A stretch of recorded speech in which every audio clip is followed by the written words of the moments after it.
Good afternoon, ladies and gentlemen, mothers, fathers, daughters, sons, brothers and sisters. Welcome to a social event here at Apex Online Racing for the a testing event, essentially, for the next Endurance League. My name is King-Kodiak and I'll be your commentator throughout this evening's race. We had a bit of a server restart, which is why we didn't have qualifying at the beginning of the recording. But, as you can see, we have got 9 of the new LMP1H class cars, which you can see weaving like nutters, getting heat into their tyres. We've just had to form the grid manually. It was going to be a 2-hour race, but it's going to be 2 hours minus the parade lap. One tyre getting the pole very narrowly, within 3/10 indeed, of where Yorkie was to the top slot, and Lucas as well in third. Spudbuster 4, so Lucas and Spudbuster I've not commented on before, so welcome to you. Mad Dog in 5th. There's another new name, Swen, in 6th position. Not familiar with that name either, so welcome to you. A. Barak in 7th with Yuri. Seenberg in 8th, welcome to you as well. And Clank, rounding out the LMP field. Ulti got the top of the GTE field in the M6 with Andrex in 2nd. Cornwall in the Porsche in 3rd with F1 Racer, taking the 2nd one. In 4th position, Brzancic in the Corvette with Smolder alongside him. In 6th position, Gosku in the Sol Ferrari 7. Oblator's in the Ferrari. So I had that one slightly wrong, so it's literally 2 by 2 by 2 by 2.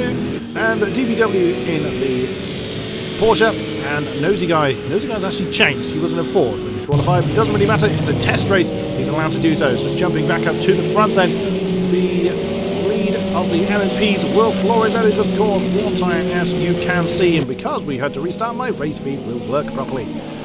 And there he goes then. This 1 hour 55 minute race of COTA has now begun. These new 2016 spec LMP cars have got monstrous curve systems in them. Wow! Look at that lovely move there by Yorkie, trying to get the inside of one tyre coming through turn 2. Brilliantly done. There's going to be a lot of strategy on how... Oh no, that's someone going very wrong. Is that Lucas that was got it wrong? It might have been Spudbuster actually. I think it was Spud in the lead Audi. So that didn't go... Oh, that's a big slide! And he's managed to catch it. Very, very nice. Very nicely done there by Spudbuster. The GTEs unfortunately missed their start, but they're now underway. And look at that, Cornwall has managed to get side by side with Andrex. Oh, that's going to be a little bit close there between the Porsche and the second M6. But of course, it's all about endurance. Of course, it's how you get to the end of the race. There's a lot of racing to do. Oh, the tail of Andrex's M6 getting a little lively there as they are working their way through the S's section. At the head of the LMPs, then War Tyre still leads. Yorkie in the... So that's a pair of Porsches leading the way.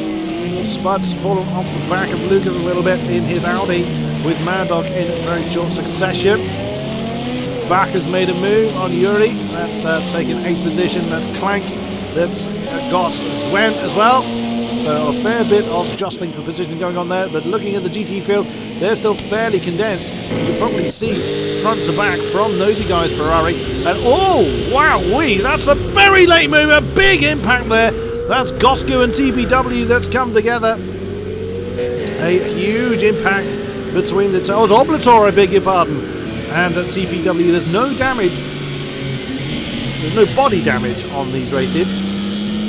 As it looks like Yorkie and Lucas are having a battle there for 2nd overall. They went side by side, as you can see on the race feed. That position swapped hands a few times. So there's no body damage, but there is mechanical damage. So that would have caused a bit of engine damage to the Ferrari, to the Porsche, I would think. And some times then being set for the sectors. Swen and Clank pretty close together. The LMPs have spread out quite quickly. And Cornwall is still right with Ulti. The lead M6 Andrex settling into his rhythm. He's done this many, many times. He's the lead coordinator for the Endurance Leagues here at AOR. Smolder. It's interesting to see the Corvette's not at the sharp end. Smolder and Brzancic running the mighty Corvette. They are behind F1 Racers Porsche. I mean, it's nice to see a changing of the guard, I grant you. No one coming to the pits as well. There's Oblator's Ferrari. TBW has fallen off the back. He may almost certainly have incurred. We won't see the damage, unfortunately. We can see what drive races are running, and that all of them have traction control. I don't believe any. The LMPs don't have. They don't have ABS. Oh, and Yorkie's right back with Warm Tyre now. Warm Tyre running a little bit too wide on the exit of turn 19. He had to go very defensive in the Toyota into turn 20. Yorkie then is going to get the slipstream, deploys that mighty KERS. You can see how much is in the KERS battery. There's a hell of a lot of power in the KERS battery. That reading is not correct. You can't see it charging and discharging. So on our Spec City Cam that does not work properly. And Yorkie with a lovely sweeping move from turn 1 down to turn 2 has taken the lead of the race from Warm Tyre. I doubt the second Toyota is going to take that one lightly, as they've got Lucas right with them as well. So that's a lovely. And they are going to cast the GTEs exceedingly fast. Of course, the cornering efficiency of these mighty LMP cars is incredible. Oh, Warm Tyre's overcooked it on the exit of turn 9. And that has gifted second position to Lucas. A little bit too much speed. There's a hell of a lot of horses under the hoods of these LMP1Hs. That's not their official designation. That's the Project Cars designation for them. It's easier than saying the 2016 LMPs. Ulti still has Cornwall for company, but he has broken away from the Porsche. As you can see, they have rather left Andrex in their wake. You can just see the M6 veteran in the background of the shot. There he is, not under direct threat from F1 Racer, but F1 Racer's got Brzancic and Smolder in the Corvette for short company as well. And back has moved up as position as Clank had a that's we've lost Clank, I would think, by the look of that. Oh dear, yeah, Clank is gone. Oh, so's Yuri. We actually lost 2 cars at the same time there. That leaves us only 7 out of the original 9 LMP. So, oh dear, what a great shame for our LMP field to have reduced in size quite dramatically. To start with, that's a bit of a shame, but unfortunately, computer problems hit us all. That was quite clearly not a rage quit or any some such. It was very early in the race. Yorkie getting the fastest lap on the board with a 1:45.987. He's given himself 2 seconds between himself and what is now Lucas, with Warm Tyre, of course, struggling to get the power down when he particularly needs it. And Ulti really is. He's not necessarily running away at the front of the GTE field, but he is giving himself enough of a gap between himself and that Porsche. As the last endurance season was dominated by a fellow TX3 driver, that was DeHeide in the Corvette. So this track may well just suit the M6. Oh, Ulti did not have a good turn there through 15-16. The tail possibly kicking out a little quicker than Ulti was expecting. And I've just been given some snacks by my good lady, so I make no apology for munching on those whilst I'm doing this. So the GTEs are really very heavily condensed. Oh, I saw a white dot on the back of the LMPs. I wondered if TBW had fallen to the back of the field. Ulti has picked up a penalty, a 2-second track limit penalty there. Very nice. That is Mad Dog making a move on Sven. On the back straight, coming into turn 12. The Toyota. The Toyota, I think, is the favoured. Oops, that's back, getting very, very twisted up in the Porsche. Whilst there are technically 4 cars in the LMP1H category, 2 of them are variants of the Audi R18. So technically there is only 3. Speaking of which, Sven did not want to let that position go to Mad Dog. Oh, is Nosy Guy in trouble? Oh dear, Nosy Guy has had trouble in the S's somewhere in the Ferrari. Well, you'd be forgiven for thinking he had suspension damage there, but that is off, so he couldn't have incurred damage there. He was getting very, very twisted up through the SS sections, and Nosy Guy down to the back of the field, sadly.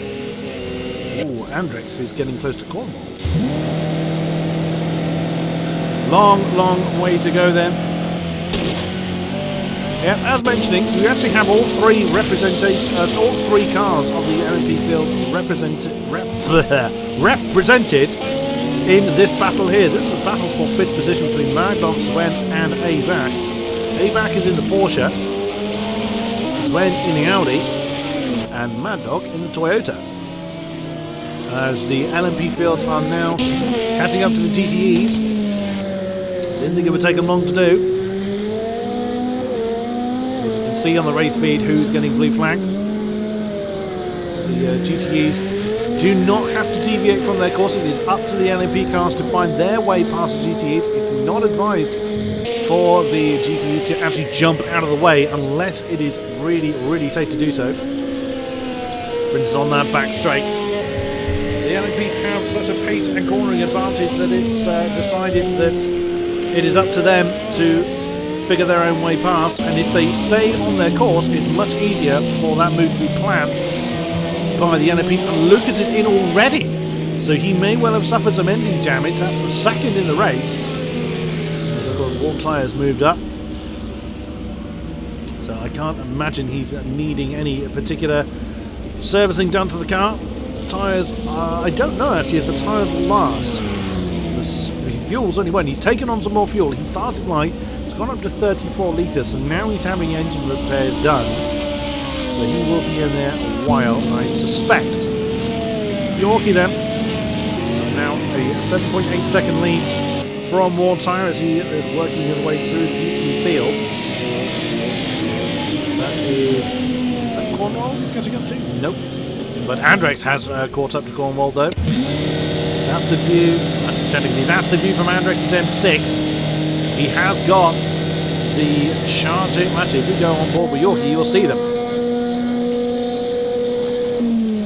Now, Yorkie was very, very light on the throttle there. He was not going at full crank at all, or it didn't seem so from our perspective.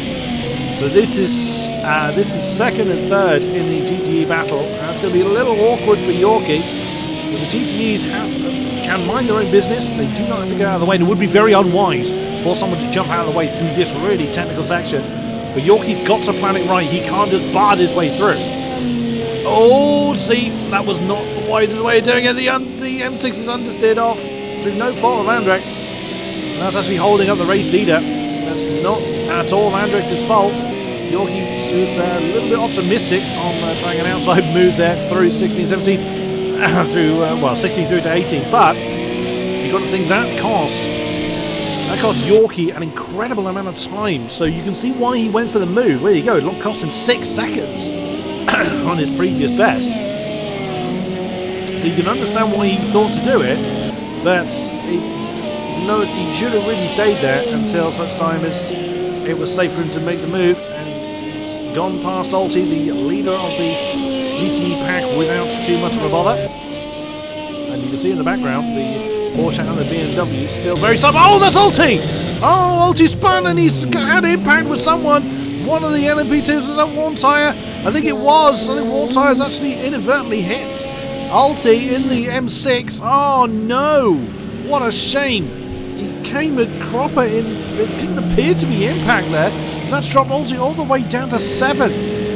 Well, 14th in the race, of course, but 7th in class. That's cost a massive amount of time for the M6. Of course, there's no bodywork damage. That is not on in this particular race. Yorkie has got through the LMP field and is really running on his own. Warm Tyre has got through them now, as the LMP field is now led by Cornwall in the Porsche following that incident with Alti. Andrex right there, less than a second behind. And look at the time that Lucas lost. That huge, great pit stop that he had to take so early on. He is 17 seconds behind Sven. So that's the Audi R18. As I was mentioning earlier, there's two variations of this car. There's what's called the Fuji version, which is the high downforce version, or there's the Le Mans version, which is the low downforce version. They're physically exactly the same. The physics are the same. But there's customization differences between the pair of them. One concentrating, of course, on low downforce, the other one concentrating on high downforce. It really is it, that's all that's different. The bodywork is different. The low downforce, I have to remember this, the low downforce one, I believe, is the one with the kind of more streamlined body, and the high downforce one is the one that we can see used here. That is the high downforce one. Andrex keeping the pressure on Cornwald. He doesn't want to spend a lot of time. He doesn't want to lose time behind the Porsche, of course, but he will not want to do anything that will compromise his position. And again, you look how slippery that BMW was coming through turn 2. And we seem to be seeing this a lot in the GTEs, particularly as Sven has come in. He was nearly out of fuel, so he's gone for a very short stint to start with. I don't think LMP1Hs are particularly fuel thirsty. I mean, you would think they would be able to run more than 20 minutes without needing to come in for a stop. But we will see. Oh, just moving my chair, that's what that noise is. As, again, blue flags on our GTE leaders. Yorkie getting... oh, that's someone taking a rather unusual line. It's taking a very tight line through turn 11. That's one of the Audis. Is that Back or Spud? No, Spudbuster. So that's third position coming past the GT field now. He finds himself 15 seconds behind one tyre, which is, of course, nothing a great deal in endurance terms. It's a 2-hour race. Lucas is now set the fastest sector 1. So Lucas is on the move. He has closed in quite a bit on Mad Dog. He's... Oops! That was one of the Porsches actually got off the racing line. Yeah, I thought he was going to close it down. That's actually TPW in the Porsche. Oh, I think it is. TPW's in the Porsche. Yes, he is. He's actually got... that's Cosco and Nosy Guy in the Ferraris fighting for 15th position, with TPW acting as a great camera car for us. So that is Gosku jumping up to 15th place, coming through 13 and 14. Wow, these three are treating this as a GT3 race, and why not? You know, the GTs look like they've gone for a very heavy fuel load. For I can see the LMPs either opted for a lighter fuel load, or they burnt through it that much faster. I don't entirely know how quickly the LMPs will empty their fuel tanks, but we've seen a few pit stops already with people opting for a light tank to start with. Ah, my good lady brought me some fizzy refreshment. A necessity of my commentary in this heat. Rather warm here in the UK, and for us bears, it's quite bad news. Ulti has closed in on Oblator after that big spin that cost him all that time. BMW has closed in on the Ferrari. Looks like the Ferrari is able to get through the S's a little bit quicker. Gouge is one of these tracks that has quite a few, for the GTEs, a few decent speed corners where aerodynamics will have an effect. But of course you've got this whacking greatly straight 11 to 12, and then lots of slow speed corners where downforce makes no difference whatsoever. So it's a difficult balancing act for the GTE runners to run. The LMPs will want to run the downforce because they want to keep the pace through the twisty section. It's going to help them more, I think. But everyone has their own strategies. I've always tried to guess these things and generally got them very, very wrong. So Andrex continues to try and keep up with Cornwald. He's around about the second. He's lost a little bit of time to the... Oh, there's been a change of position down here. Gosku and TPW are still side by side. Where's the Porsche? There he is. Just side by side, still coming through 13 and 14. And the Ferrari's gone back up into that 16th spot. That's allowed Nosy Guy to get away a little bit. Oh, what a great design there by TPW. Whether he intended to do an outside move on Gosku, I don't know, but that was a great statement of intent there. Ulti is on the back of Oblator. There they are. So he just come onto the start-finish straight. Let's see what the laps were last time around. Oblator, who's across the line. Oblator with a 2:05.8, a 2:04.8. So a clean second faster by the M6. Let's look on the inside of turn 1. That door gets very much closed, and that unsettles that BMW once again. I'm going to have a look at fuel amounts. Now, Yorkie has got 42 litres, so he's going to be going for a while, of course. 41 for worn tyre, as Nosy Guy just given himself a penalty. That's a 1 second penalty for him. 30 litres for Spud, so he's not less fuel in the Audi, so we expect to see him in obviously a little earlier. Oh, Mad Dog's had a problem. He's had an issue on the exit of turn 11, and he had to. You saw how sudden the acceleration stopped, or the gain, I should say, stopped of back there in the Porsche. What I think Mad Dog probably did was just burn the battery down to absolutely nothing. And now they're two side by side coming through 13 and 14. That's going to allow. That's Lucas catching up with them as well. So Lucas in a real prime position to try and gain 2 positions as Mad Dog and Bach continue to fight. Here we have again, actually, all 3 cars represented. The Toyota's gone wide of Mad Dog. That's given the 5th position to the growling R18 of Lucas. So now he's got his sights set on the Porsche. So the LMP field are very much split across all 3 manufacturers, which is nice to see.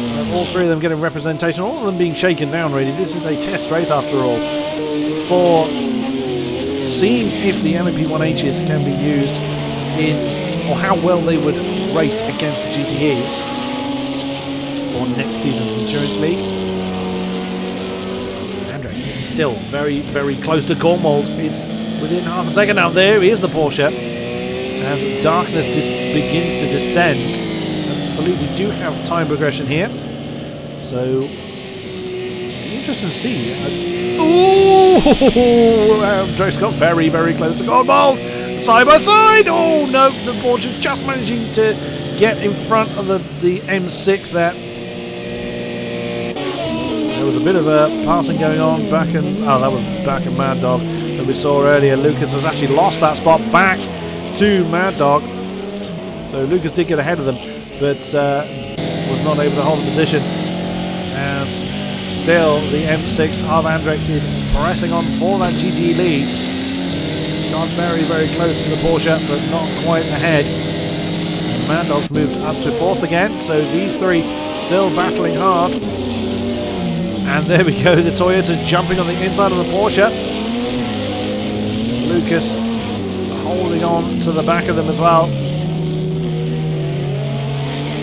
He's poised behind. He's a little bit of a gap between Lucas and the pair he is chasing. So he's not quite. Oh, that's quite a wide line for the R18, but that could be out of choice as opposed to mistake.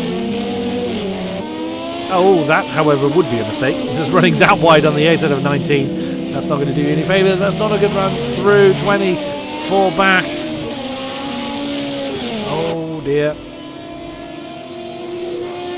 And he continues into that battle now, beginning to peter out. This one most certainly is not, however. Andrex has had a really good run on the 8 out of 19, but he opts not to throw it on the inside of 20. He wants to get a decent run on the exit of the corner. Again, you see the tail of that Porsche does not want to stick. Is Andrex then going to throw on the inside of turn 1? Is the Porsche going to defend it? And he did. You saw how much earlier the Porsche went for that apex. And he's staying right with that Porsche then, as they continue. The sun is actually setting. Smolder is quite close to Brzancic. The 2 Corvettes have been battling, and that is one of the Toyotas, I think, behind. Nosy Guy and Gosku continue their lead in the Ferraris in the back of the field. That's not how you do the last turn, Nosy Guy. Nosy Guy and Gosku, that is for 9th position. That's actually avoiding last. And swap positions up here for 4, 5 and 6, I think. Yeah, that's Mad Dog and back there, a bit side by side. Oh, excuse me. Still fighting a bit of a chest infection. Oops, no! That's back that's overcooked it. He managed to stop the spin. He did catch it eventually. Oh, that's a little bit of a cut there. Oops, no, he's done it again. He's put too many horses down. And the Porsche does not want to stick with that many horses trying to get out onto the track. So that has gifted Lucas 5th position. He continues to put the pressure on Mad Dog. But you see how much time it's costing them with this battling. Look at Yorkies. Oh, there's again! Back just managing to keep it out of the wall. Oh dear, he's struggling now. As the you can actually see, you can visibly see the light is fading, so the track temperature will be dropping as well. So we will be seeing a transition into night, and I think out through into day as well. So this really is testing a full time cycle. It's always been something that has been a little bit tricky in Project Cars 2, I think it's fair to say. But it does look like we are going to be seeing a transition into night, which is going to be interesting. I haven't actually commentated in the dark before. Oh, look at that. That's Mad Dog and Lucas side by side. That's for fourth. And Lucas has jumped up into that fourth position. He has taken that R18 past the Toyota.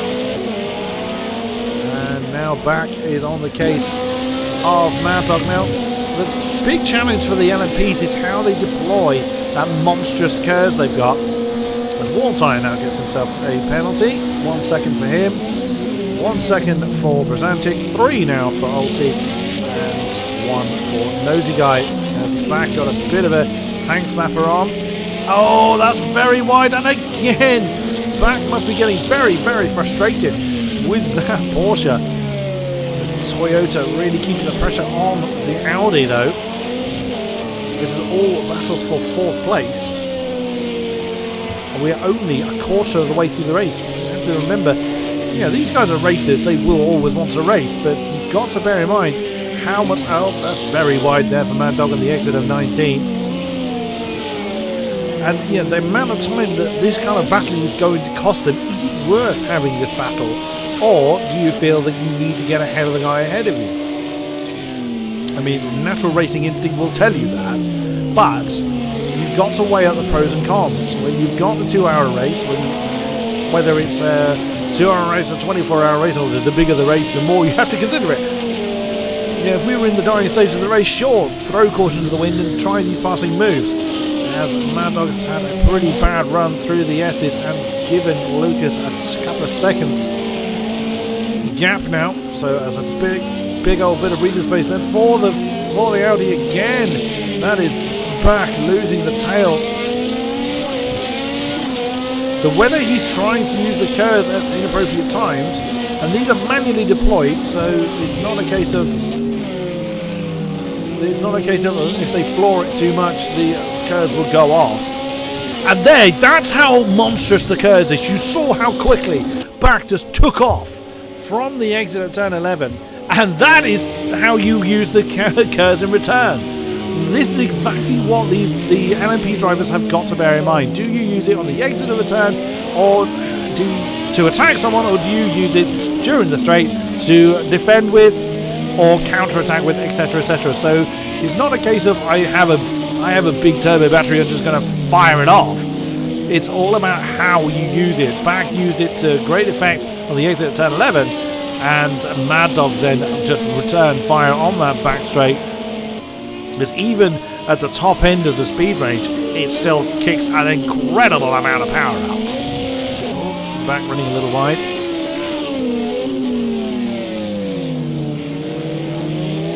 And look at the gap that's given to Lucas then. Haha, now you saw back went for the same move. Mad Dog anticipated that and dropped the KERS himself. That's one thing we can't see on our overlay, unfortunately. Oh, as Andrex actually got the lead of the GTE. He's side by side with a Porsche. Oh, goodness me, coming through 13-14. No, Cornwall's got it back again. Just one of the LMPs has come through. That may well have put Cornwall a bit off kilter a little bit. And Andrex, for a brief period of time, had the lead of the GTE field. I mean, whilst he probably doesn't want to battle, he has got 6.5 seconds back to F1 Racer. He could choose to stay behind the Porsche, but he obviously feels he's got. Oh, we've lost Nosy Guy. Oh no, Nosy Guy is out. We have lost one of our GTEs. He was the trailing Ferrari. He has opted to retire the car. That leaves us 9 GTEs and 7 LMPs. But at this rate, Ulti's actually still battling. He's now battling Smolder. He's caught up with the Corvette. So Ulti's still got a lot of pace in that M6. He's actually the fastest GTE. But he's quite a way behind the GTE lead.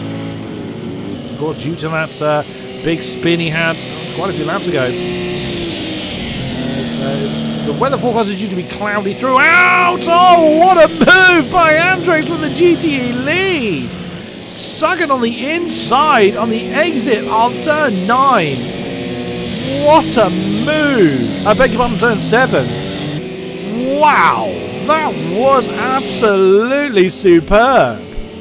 I think it caught Cornwall out a little bit, as that's one of the Audis coming through. Oh, the Audi had to be careful. And now what the Audi did there has caught Cornwall down very slightly, but very sensibly. The Audi chose not to throw it on the inside of the turn. You can see the pace difference the LMP1Hs have. He could have tried to jump on the inside of Andrex, but he very sensibly backed off and let the GTEs kind of figure it out for themselves, essentially. He then opted to take... Is that Yorkie? No, it's not Yorkie. Yorkie's not in the not on the Audi. So very, very sensible driving by the Audi driver there. I'm not entirely sure who it is. Not Warm Tyre. Is that Spud? Yep, it's Spudbuster. See where he is. Or is it Spudbuster? I'm not actually sure it is now. Now I've said that. No, it wasn't. Spudbuster hasn't actually caught up with it, so there's no kind of it. Oh well, whichever R18 it was, well done to you. Cornwall's already nearly a second behind Andrex. He's, of course, got the pace to stay in touch with the M6. Do not forget this man, though. TX3 Ulti has caught the back of the Corvettes now. This is going to be interesting to see if the balance of power changes when the temperature drops. Of course, we are getting very much into night now. Oh, there's the moon. There's a bit of a clue that we are very much into the nighttime hours now. So, of course, that brings the tyre temperature, the track temperature, right down. Oh, Ulti again, losing that traction.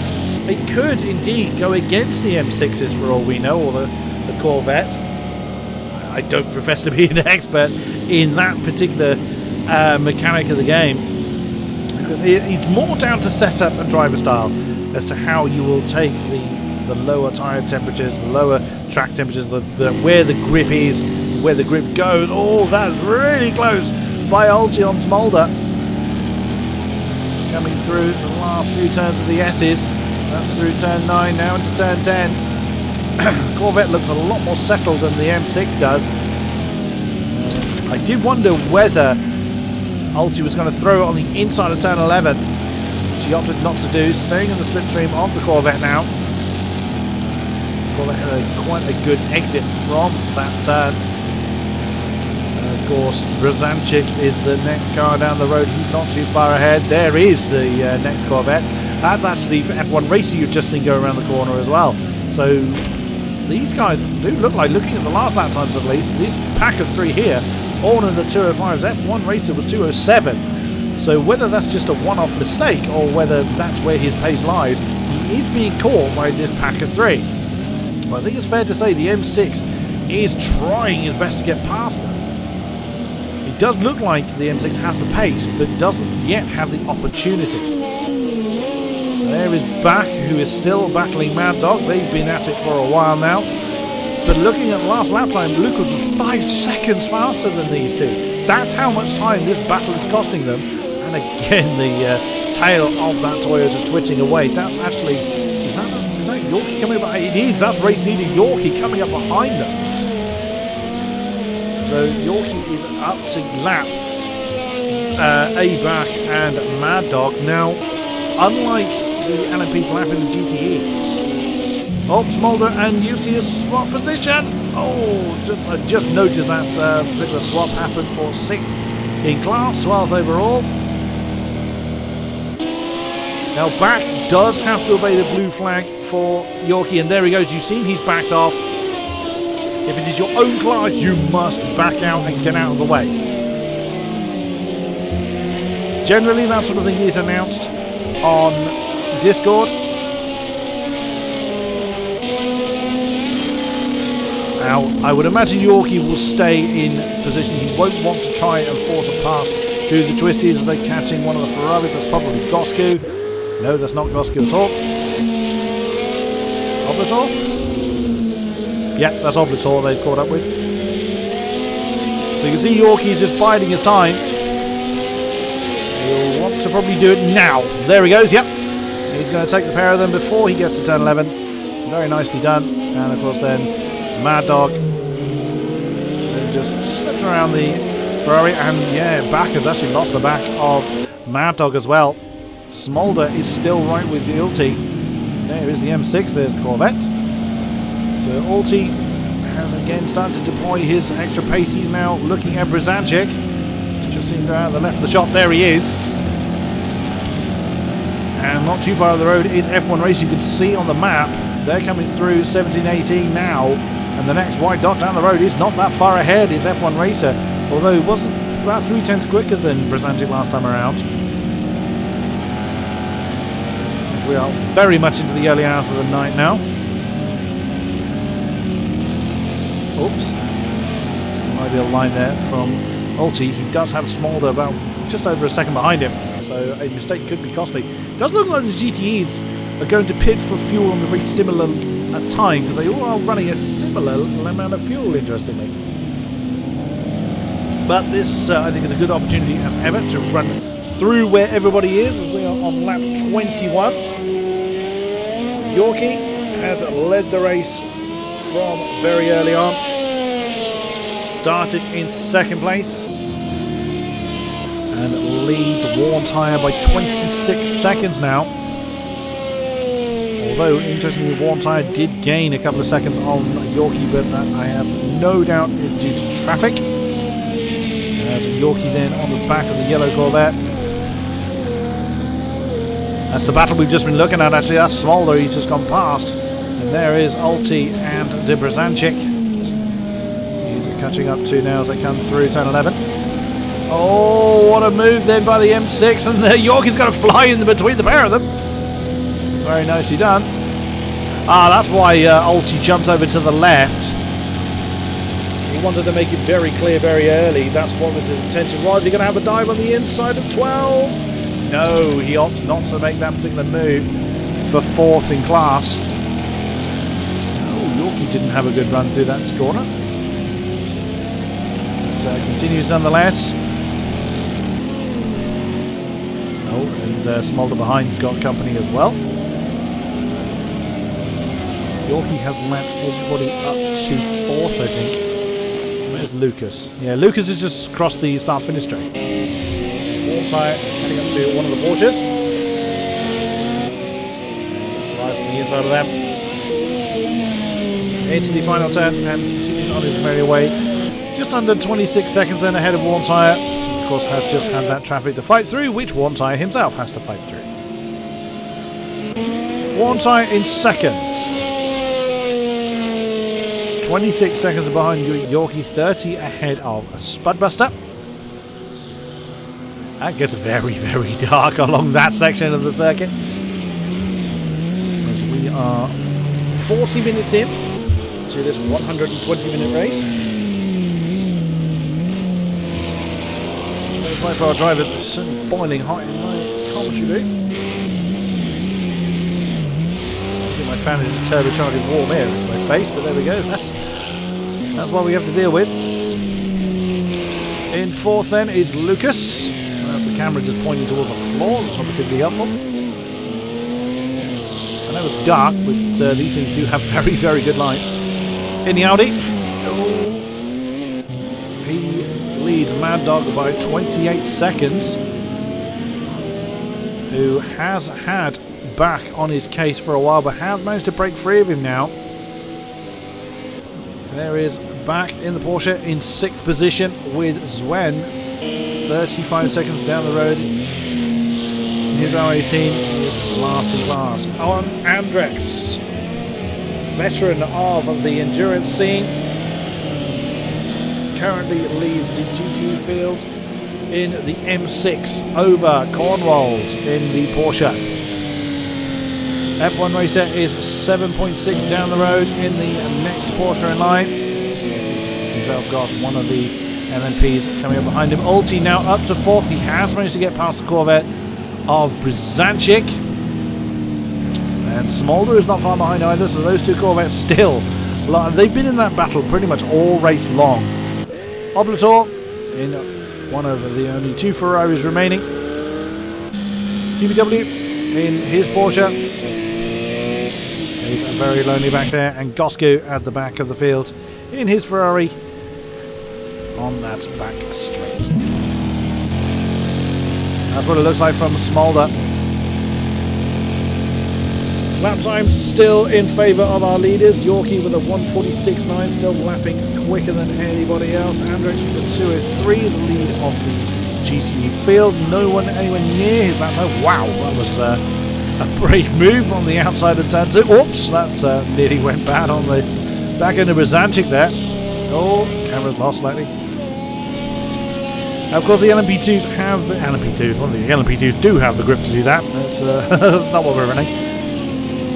LMP1s, of course, do have the ability to do that fairly comfortably. It's still a bit risky because those S's are not particularly wide.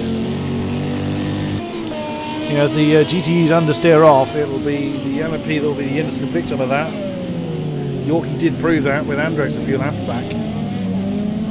Smolder closing back in on Brzanczyk now. They come down the road on that back straight, and again Ulti is opening up that gap between them.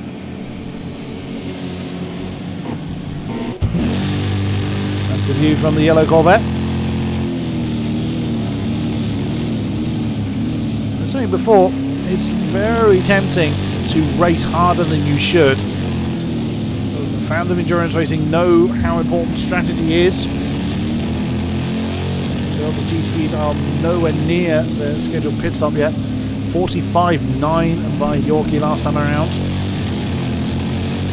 Love the noise of that Corvette. Ooh, it looks like back is closing on Mad Dog, so Mad Dog must have made a mistake somewhere. It was quite a bit quicker last time around. He did indeed, a 59 from Mad Dog, then 54 by Bach. That's going to help close that gap somewhat. That's Andrex in the Stars and Stripe livery. This is the view from the GTE. Because the GTE is perfectly entitled to mind his own business. He may well be getting blue flag, but the rules of the league, exactly as we said before, you do not want the GTEs making unpredictable moves. And there we go. There went back on the outside of turn 8, bigger than turn 6. If the GTE starts making unpredictable moves by trying to jump out of the way, it could cause an incident as opposed to prevent one. So that's why the GTEs need to stay their course. The LMPs have the pace and the grip to make their own lines around them. I also have a look at fuel amounts. Andrex is starting to get a little dry in the tank, under 20 litres for him, so 17.8 for him, 16 for worn tyre, 7 for Spud, so he will definitely be in soon in the Audi, 9 for Little, just under 10 for Lucas, 20 for Mad Dog, so he's still got a bit left to go, back 17.8, and Sven, he has got 10 left, so again, quite a bit of difference in the LMPs, and we've seen a couple coming for fuel already. GTEs, 41 for the M6, 38 for the Porsche, 37 for the Porsche, 23 for the next M6. So Ulti has used a lot of fuel because he came into the pits. No, big pardon, he had that big spin. So he'll be in earlier than the other GTEs, 32 in Brzanczyk's Corvettes, 33 in Smolder's, so not much between them, 29 for Oblator's Ferrari. So a bit less than the rest, 39 for TPW. Oh, we've lost Bach. Oh no, another LMP is gone. Oh, what a shame. Oh, Ulti and F1 Racer are now having a battle. That's for third. 9th overall and 3rd place in the GTE category. Oh, having a look on the inside of turn 1. Ulti is definitely confident in his car at times when he needs it. Oh, is he thinking about outside move around turn 2? No, he doesn't get the pace he needs for that. He's going to stay right in under the rear wing of the Porsche, making his lights very, very bright in that in the mirrors. Look at the inside through 6. Well defended there by the Porsche. That's going to push him a little bit offline. Oh, Alti having to take an alternate route through 8 and 9. Come down towards 10. Surely into turn 11 is going to be an opportunity for Alti in the M6. And no, he chooses not to. Oh, is he going to try a slipstream move? He's right there. And the Porsche chose not to defend the inside line. Alti then gets onto the inside. Can he outbrake the Porsche? Come on, man, keep up with this. Ooh! F1 racer bailed on that. He went to turn in and realised there was a wild blue M6 there. Oh, a very strange manoeuvre there. And look at this, the two Corvettes have caught right up to them as well. So a four-way battle. This is then for 8th position, which Alti currently has. But bear in mind, Alti's got less fuel than the rest of them. So that could be a short-term gain. One of the Audis comes through. It could be a bit of a short... That's a slightly unusual way of coming past somebody. So we'll have to see how much of a gain that realistically is for Alti then. You would think, though, he would still only have to pit once. Generally, the GTEs pit less than the LMPs. Not so drastically that it would bring the GTEs into an actual position challenge with the LMPs. Bear in mind, there's a good 4 minutes between Andrex, who leads the GTE field, and Sven, who is the tail of the LMP field. Of course, 6.5 minutes between Andrex and the lead, so I doubt the LMPs are going to lose that much in the pit stops. 70 minutes remain. We are approaching the halfway stage.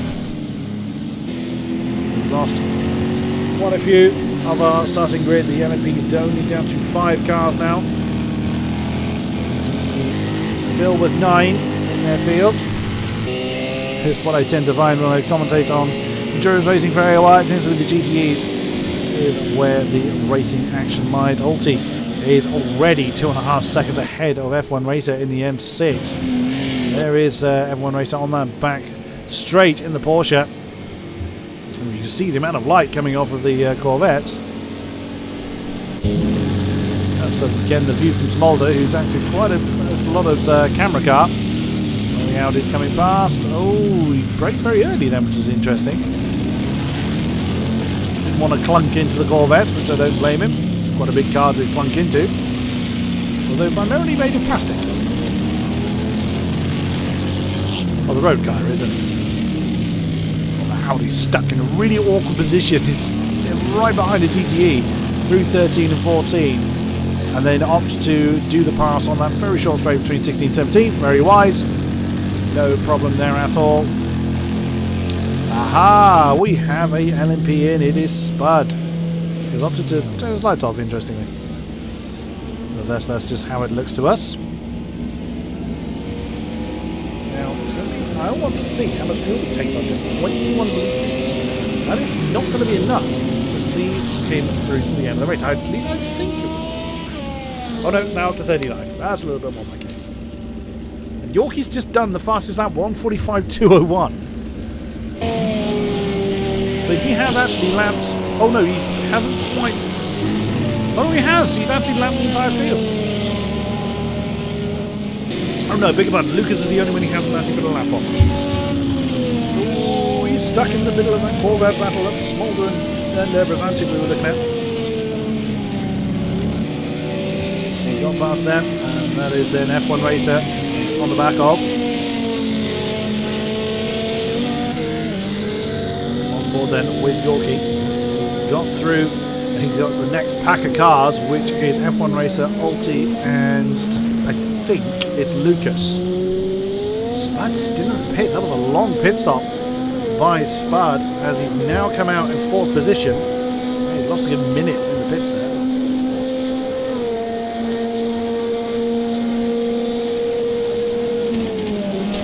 Driving a very conservative race because the LMPs can do in excess of 200 miles an hour. Hit 180 there. He could well have pushed it further, but there's no point. He is about to lap second position. Or he's not far off the lap in second position. Lucas is coming through 17-18. And Yorkie's right behind him. Literally the very car behind him. So there's no point in Yorkie pushing too hard. He's got a very, very comfortable lead. And not to come into the pits, he's got 10 litres of fuel. Oops! That's not helpful. That's not Lucas. Who was that was parked? Was that? Oh, Sven. I think his computer's died because his engine is revving itself to death. So I think he's had a computer problem of some description. That's a great shame. Down to 4 LMPs then. No, Smolder. Nope. Yellow flag is out for. But there's no overtaking rule under yellow flags. It's a warning drivers that there is someone in trouble. Interestingly, Sven's car is still in the servo, despite the fact it isn't moving. As you can see, still revving himself to death. Oh, he's in a very awkward place because he wants to try and get the power down, but you have to adjust your line to avoid him. Spud is on the back of Mad Dogs, and of course we've seen Spud cut through the pits. He did take on more fuel. He's now up to 50 odd litre, or just under. So that will probably see him to the end of the race. Oh, goodness me. I think Spud was too happy about that. The quick flash of the lights there. Not allowed to do that to pass someone. That is for position, not to lap him. So, strictly speaking, that is not allowed. And Mad Dog's I think Mad Dog let him go. You do realistically know which battles you are in as a driver. Sven is... Oh no, his car has now stopped revving itself to death and he is still sat there. I'm surprised his car hasn't actually left the servo yet. Smolder still on the back of Brzancic. They have been there all race long. Mad Dog has voluntarily let Spud go. I think he has let Spud Buster go. And Lucas is in. From a second position, he has run that tank down to 1 litre. I would imagine Yorkie. He's still got another 7.8 litres to go. Now we saw Spudbuster take quite a long pit stop then, so it could be that the LMPs have to take quite a long stop. Oh, he has some damage to deal with, of course. So we will see if that is the case for the other LMPs. 50 litres. On board for Lucas, that'll probably see him to the end of the race. So done 30 laps and we're hitting the halfway stage, and it's about 1.5 litres ish per lap. So, and away goes Lucas, so that wasn't anywhere near as long as it didn't seem as long as Spudbuster's lap. Speaking of which, there come Spudbuster and Mad Dog. So Lucas is going to have some company when he comes out. Still on the pit lane limiter, of course. It was about a minute, so about 50 seconds. So his was a bit quicker, so he had less to deal with. And the next car down the road, there he is. Just enough Mad Dog, so that is third that Lucas can set his sights on. Got to be careful though. Got to get the tyres back up to temperature, etc. Don't push too hard too soon. Get back into your rhythm. Absolutely crucial for endurance racing. It's pretty crucial for any racing, being settled into a rhythm, to be fair, but more so with an endurance race.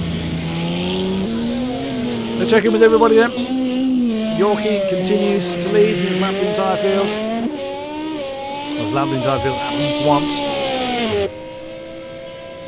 6 litres still in his tank. He will be in pretty soon. Spudbuster in second position now.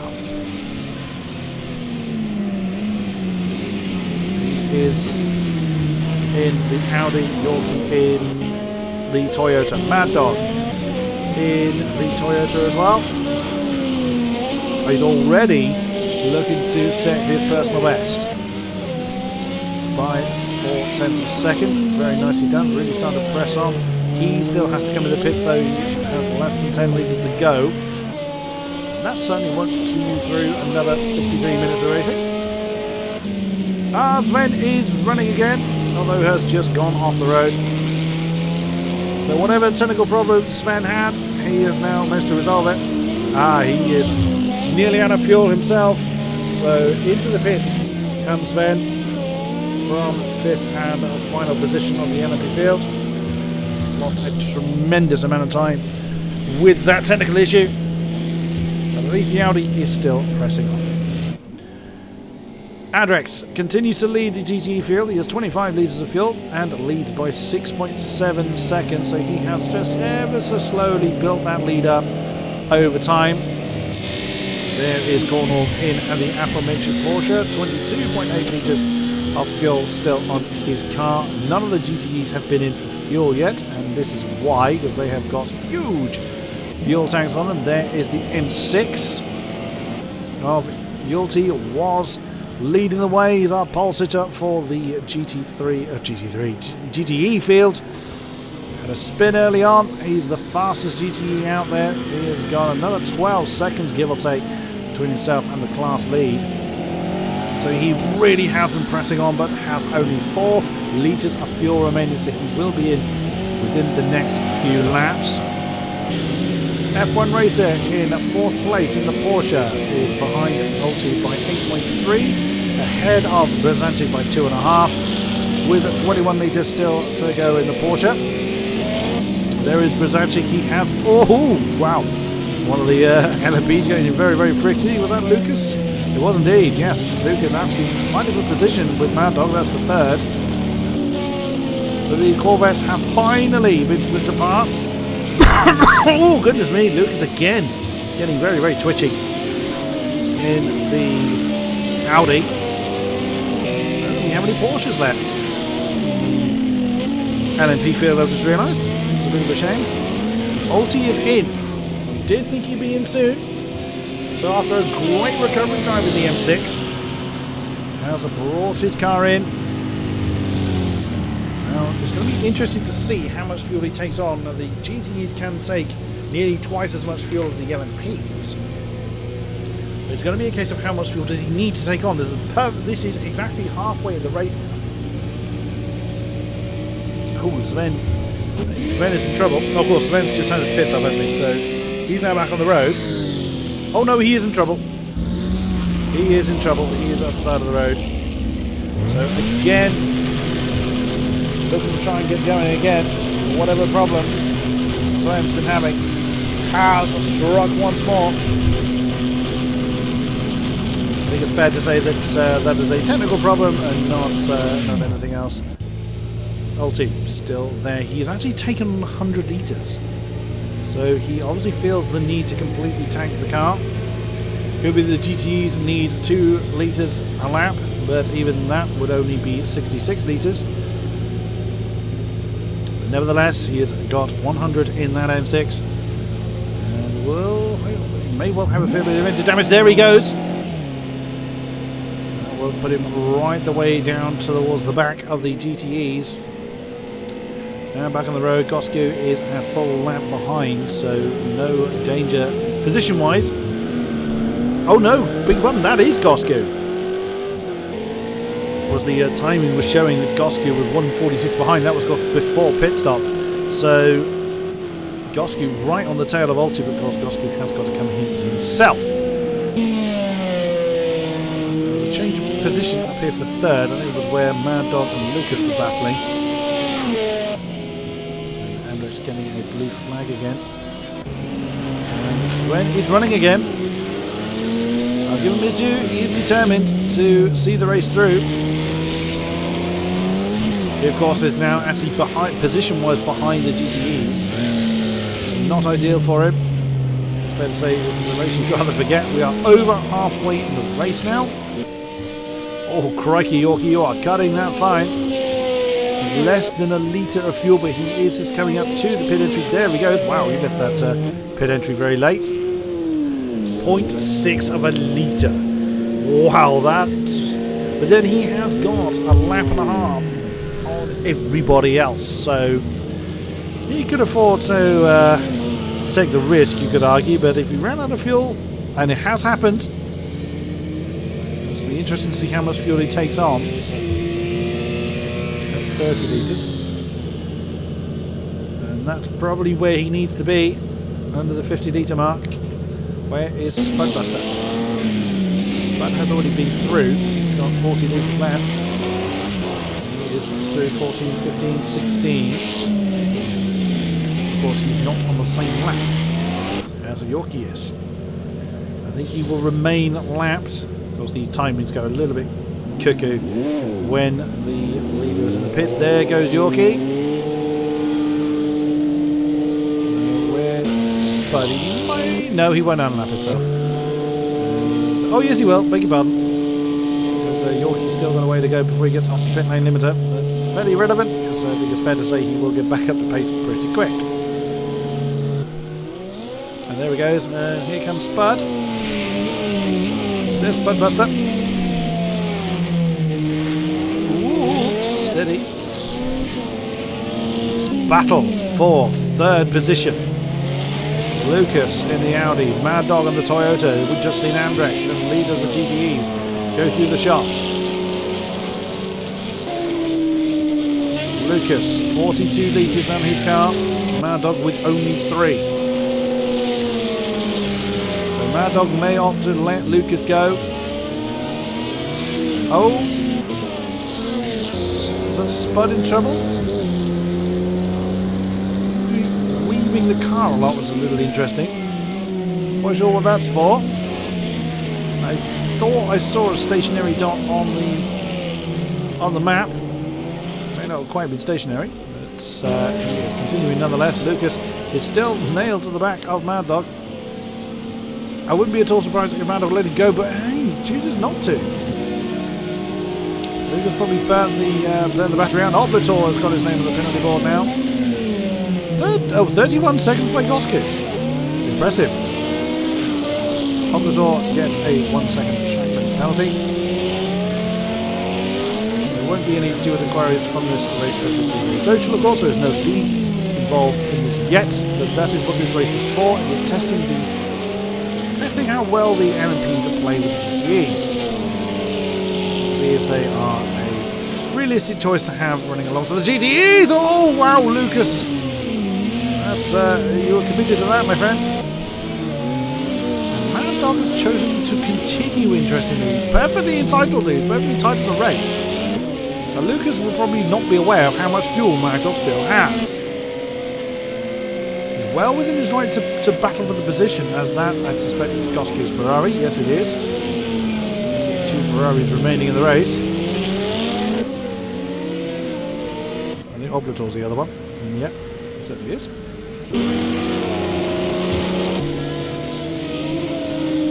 I would imagine Lucas might not be too pleased when he realises Mad Dog's coming to the pits next time around. Oh, but Lucas is really fighting that car at the moment. Interesting, he's not getting the best out of that Audi. Or at least he's struggling to get the traction out of the Audi. Look who's back in battle. It's the Corvettes again. This is for 4th in the class. Brzezinski and Smolder. Once again, these 2 Corvettes have took up arms against each other. The top 5 in the GT field, all very similar in lap time. 2:04.6 by Andrex in the M6, and then 2:05.1, 2:05.5, 2:05.8, 2:05.5 by F1 Racer in the Porsche, and then our 2 Corvettes for 4th and 5th, and Cornwall actually in the Porsche as well.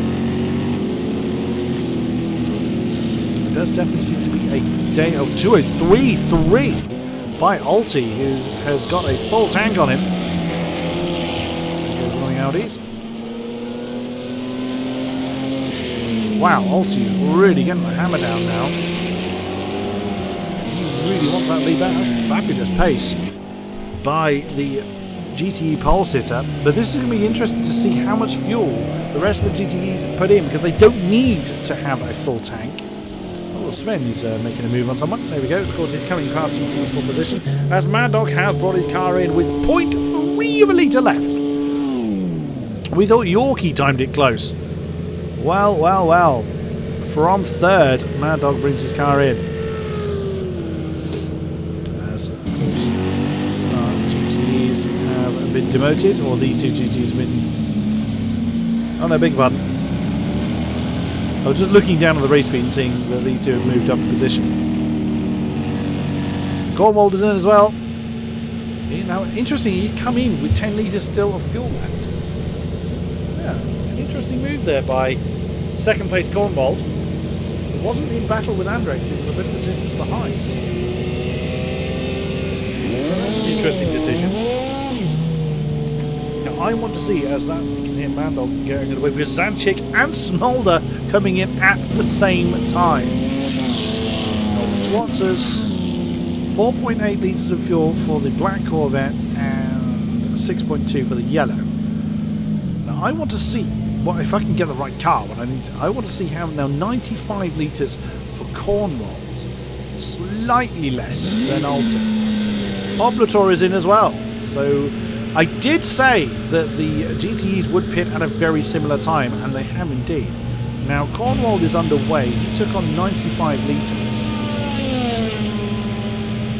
So very slightly less than Alton. Where is Alton? He's coming through 17 and 18 now. Cornwald has been second in class and comes out third in class as F1 racer continues. TBW is continuing as well. He's still got 10 litres of fuel. He jumped up to fourth. 81 litres. That's quite a big difference there for Brzanczyk. Smolder is already out. So Smolder took on slightly more fuel than his compatriot in the Corvette. So he's got 88 litres and came out quite a bit ahead of Brzanczyk. And Alti has managed to get past. There is the M6. Alti has 87 litres, so he's actually, the Corvettes have timed it brilliantly well. Lucas is on the back of Spudbuster for second rather, seventh. What am I talking about? Oblator came in as well. He's taken 81 litres on. That seems to be about right. So Alti now up to 6th position. He's jumped Brzanczyk in the pits. Smolder 9.3 ahead of Alti. TBW still to come in. He's another 9.3 ahead of Smolder. Cornwald, he's got 93. So Cornwald's essentially taken on 10 litres, around 10 litres more fuel than he possibly needs. As F1 Racing now brings his car in with 6.3 still in the tank. As he brings that to a stop. Andrex has chosen to continue. 7.5 in, so at this rate he may well opt to bring his in sooner rather than later. The sooner he brings the car in, the less... the later he brings the car in, the less fuel he potentially has to take on. So we've still got another couple of laps left in the tank. 54 litres for Yorkie, but I mean, unless he throws it into the wall and sits there for a while, he will be pretty untouchable out there in the lead. Spudbuster's got himself a penalty as well, as realised. 1 second. That'll be a track limit penalty for the Audi.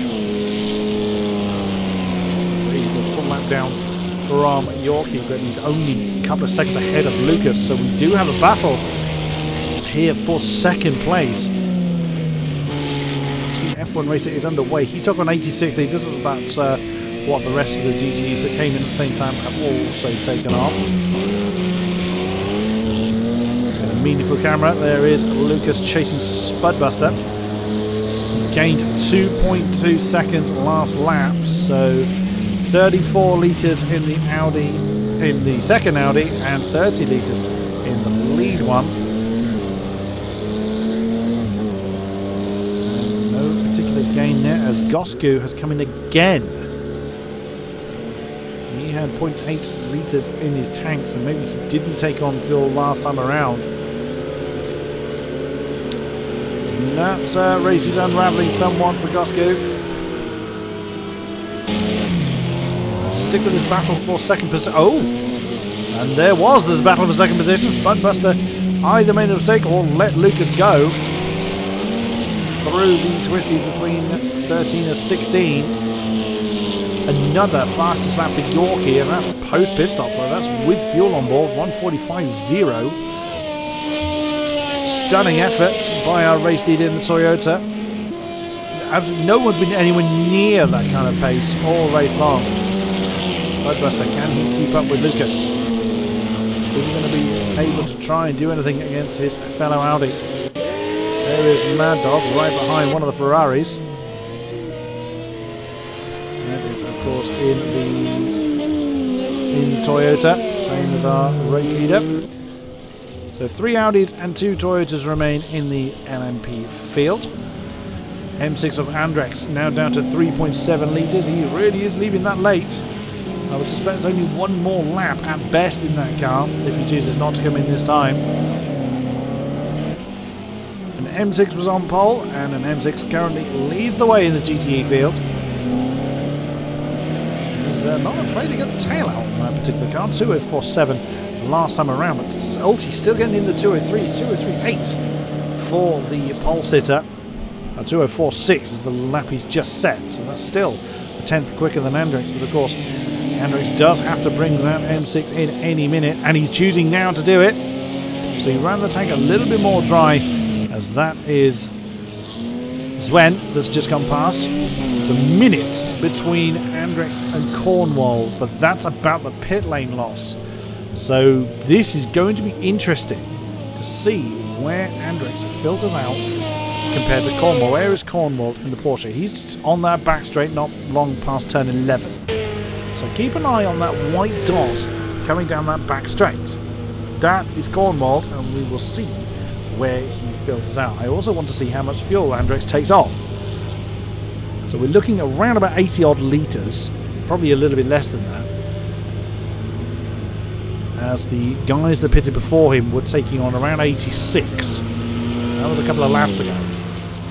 70. One more dump of fuel, 87. Oh, there was no damage on that car. As soon as the fuel was done, he was off. Very nice. Very, very nice. You can see coming into turn 19 is where Cornwall is. That's a lovely lead that Andrex has for himself. And in the GT field, he has to hold that for 45 minutes. So if Ulti wants that back, he is going to have to fly, because he's got 40 seconds roughly to gain. I mean, it's doable if Andrex makes a mistake, but bearing in mind that we're well over halfway and we're only just starting lap 40 for the leaders, that's he's going to need way more than a second a lap. TPW in the Porsche. That's Brzancic that's just gone past. He's also a little further way back yet. What fuel does TPW take on? 73. He's got another tick of fuel to take on. He's gone up to 90. So more fuel than the rest, and a bit of damage to fix. So a bit of engine damage on that Porsche to deal with. That's going to probably get over. Well, it will get Oblator at that position. That's for 7th. TPW still hasn't moved. Oh, that's a fair bit of damage then on the Porsche. We saw TPW and a couple of Ferraris, Nosy Guy and Oblator, I think, or Goskio, I think it was, cross swords, but Goskio's still 30 seconds down the road. So TPW does not have to worry about Goskio. He will come back onto 95 litres. That's rather too much, I think he's taken on in the Porsche. The extra weight will not help him, but he is on his way nonetheless. He will not have to be staring at the fuel gauge no matter what. 2:03.827 was Ulti's last lap. He is absolutely flying in the second M6. It was a car 14, but the liveries are not unique, so car number is Andrex running. Well, Andrex is running the Stars and Stripes, so he's in car 25, so you can use the car numbers for the M6s. He is catching up once again to F1 Racer. 75 litres still in the M6. I doubt they're going to have to look at the fuel gauge. The GTEs are afforded a great deal more visibility than the LMPs are, I think it's fair to say. That is what 1.8 seconds looks like in these GTE cars. Shouldn't be too much longer, and we'll start to see daylight. So, of course, one of the leaders coming through. Ulti is wanting to get further up the field. 2:04.1 last time around, 2:13. Of course, Andrex was still coming out of the pits at the point that he crossed the line, so that lap time's not indicative of anything. Ulti now, let's see what the gap between him and the GTE lead is. As he is now getting in striking range of F1 Racer. What is that? 35 seconds, probably. Rough maths, yeah, about 35 seconds between Ulti and Andrex. That's what he has to gain in the next 42 minutes. That's a very tall order, considering he's got Smolder and Cornwall to get through. Wow, Smolder and Brzancic, that battle has well and truly dissolved. And Smolder is now third in class, and Brzancic in sixth. Big gap between those two. What's the gap there? About 13 seconds? Give or take between the two Corvettes. I mean, Smolder is there. He's actually... There's 3 GTEs on that back straight. Smolder, F1 Racer and Ulti. And Smolder's the lead of the 3, and Brzancic is next one in the road. You can see there that the 3 white dots coming through 13 and 14 is Smolder, F1 Racer and Ulti. Right on board with the M6 as one of the Audis come past. There's the Porsche, there's the Corvette, that's F1 Racer and Smolder respectively. Ah, look on the horizon, the sun doth rise. Dawn is beginning to break. Oh, Ulti getting very, very, very, very sideways, coming through 19. Because these guys did qualifying before this, and we are 40 minutes from the end, or 41 minutes just under from the end of the race, and when the checkered flag will fall. So these guys have been racing quite a while now. I certainly couldn't do it. I hold the... Oh, Ulti, big snap of oversteer from the M6. That's not going to help his charge. He held his revs a bit longer than he needed to there to let the Toyota through. So as the sun rises, the track temperature will come up as well. That will help some and hinder others. I don't think anybody has done a tyre change. So anybody who's running a bit light on tyres probably won't... Well, they might welcome the higher temperatures. Less sliding going on.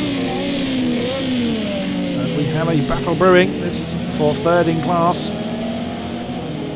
Because the LMPs are very, very spaced out, so there's no battling going on there. There's 2 minutes between Lucas and Yorkie, another 11-12 seconds between Lucas and Spudbuster, and then another minute and a bit between Spudbuster and Mad Dog, and many minutes between...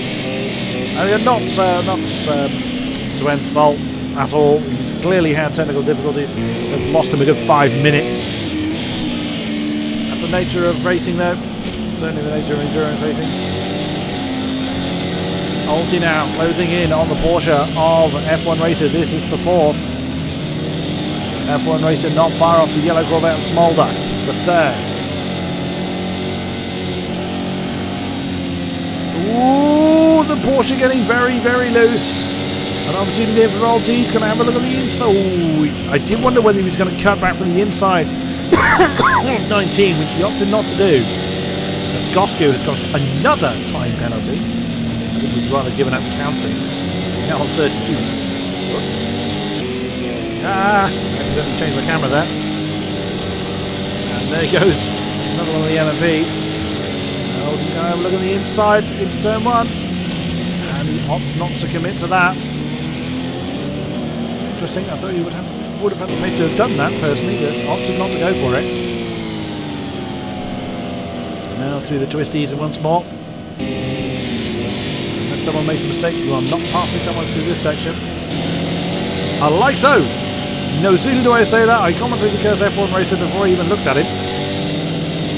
So you can thank me for that later. But of course, without really risking flying off the road, Ulti doesn't want to do anything silly. He needs to pick his time wisely. F1 Racer either was trying to back out of it to let the BMW go. And if that's what he was trying to do, he did that at a rather awkward time. Or he made a mistake and Ulti managed to avoid clunking into the back of the Porsche. On the back straight, does F1 Racer decide to have a crack at the M6? He's in the slipstream. He's thinking about it. Ulti feels the need to defend the inside line.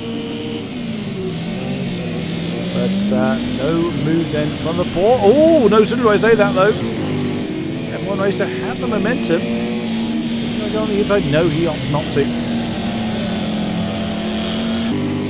And that position is then Ulti's. He's got 1.8 to close down to Smolder. And with that pace difference, it won't take him long to do it. This circuit has most certainly suited the M6s very, very well. Oh, and there's another of the Audis coming through. Ulti, keep it on the road.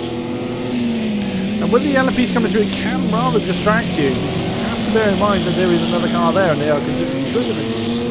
And whilst we say before that the GTEs are not obliged to jump out of the way, you still know there's a car trying to put a lap on you. It still will put you off your rhythm a little bit. Which is not what you want. You don't want distractions as you're trying to manoeuvre your way through a endurance race. These guys are all very well practiced in the endurance scene. That's new names, or new names to me at least, that have taken part in this evening's race. Most of them are very well versed in the ways of endurance racing. Because the Ulti has already built up a 1.2 second to F1 Racer. He's now staring at the back of that yellow Corvette on Smolder. That's going to give him the podium of the GTE class. If he can get past. Turn 11. Decent drive out of that last turn for the M6 and for the Corvette respectively. Corvette's had a very good drive indeed to keep the M6 behind. You see, actually Smolder's not looking to let him go. He felt the need to just drive into the middle to defend that inside line. As we are approaching the 3-quarter mark. 35 minutes remain. Oh, that was just a difference of line there coming through turns 15 and 16. Smolder taking an earlier apex, whereas Ulti wanted to get the exit speed, and that's kept him right in contention of the Corvette. He's having a look on the inside of 17. Didn't quite get the move done through 18. He comes through 19 now, and again the BMW looking for the switchback. And doesn't quite get alongside the Corvette. Realised he hadn't got alongside enough and opted to slot back in line. Go to the slipstream now. Ah, Sunlight, we welcome you with open arms. Let's have a look at the inside. He's going to go for a late braking move into turn 1. Ooh, that was nearly impact between the two. No impact between them. Very nicely done. And still, that third position's in the hand of the Corvette. Brilliantly defended by Smolder, well driven there by Ulti, not to slam into the door of the yellow Corvette. Now he's got to pick his time again. Please see the difference in line that the two cars are taking. What this really does is it just reminds Smolder there's a BMW there. Oh, and Smolder, Ulti rather, going for trying to get a switchback. It's not an ideal place to do it though. That would have actually cost him time.